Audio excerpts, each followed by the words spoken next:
Hello, and welcome to a very spooky episode of Medieval Mondays with Riley Nolan voiceovers.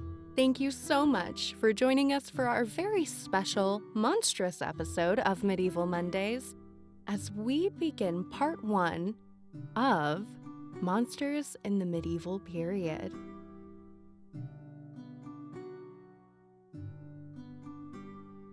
It's so very easy to be afraid of the dark, even now when we have so many modern luxuries to banish it.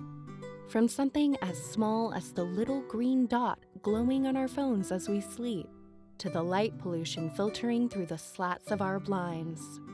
The dark is an uneasy place.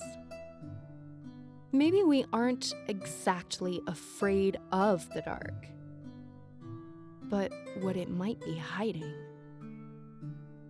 Let's go back to the Middle Ages, where the dark was interrupted only by the moon, stars, and stuttering candlelight.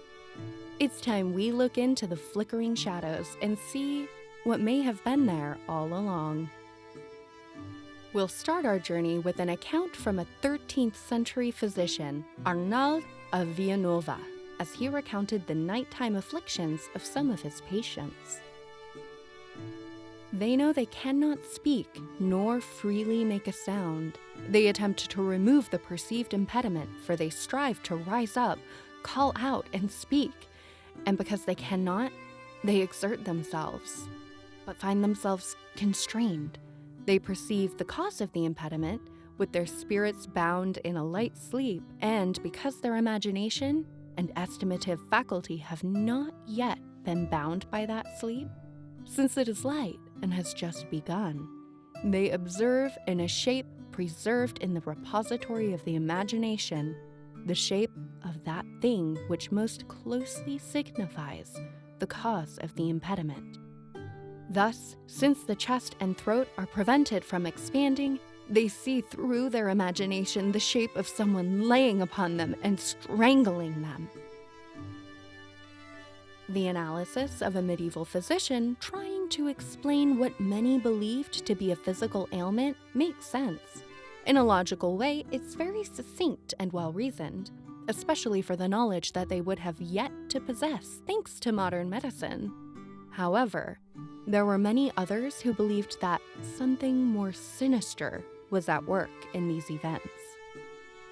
According to lore, an incubus is a demon that presents itself in male form and appears for the purpose of having sexual intercourse with a sleeping woman.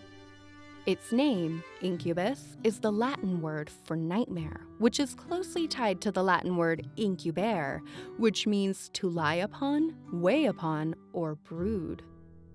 The physician Arnauld's analysis of a traumatic sleep paralysis is now identified by the same word, incubus, and is the title for the type of nightmare that gives one a feeling of a heavy weight pressing down upon them. Though the incubus and its female counterpart, the succubus, were very popular monsters to be feared in the medieval period, due to their existence being incorporated into early Christian belief, stories of these demons can actually be traced back to ancient times. There are some who draw a connection from these demons to the idea of commerce between ancient gods and mortals. These incubi were seen as vampire-like demons that would come into the night and feed off of their sleeping victims, draining them of their life energy. The attack would commence with the demon pressing down upon the sleeping woman. Often, it would include sexual assault. In medieval Europe, there was the common belief that witches, demons, and deformed human offspring were the result of a woman's union with an incubus. According to one source, one of the best known of these offspring was actually believed to be Merlin, the magician of Arthurian legend. The form that the incubus took was consistent across the lore: a handsome or attractive man, maybe even a man that the woman would know. How the demon took its form, however, is more controversial. Some believe that it is able to harness demonic powers and shapeshift into its preferred form at any time. Others argue that the incubi don't actually possess a corporeal body and must reanimate and possess a corpse. Oh. As the witchcraft scare started ramping up in the late medieval period, these demons could actually be seen as familiars tied to an individual witch or sorcerer.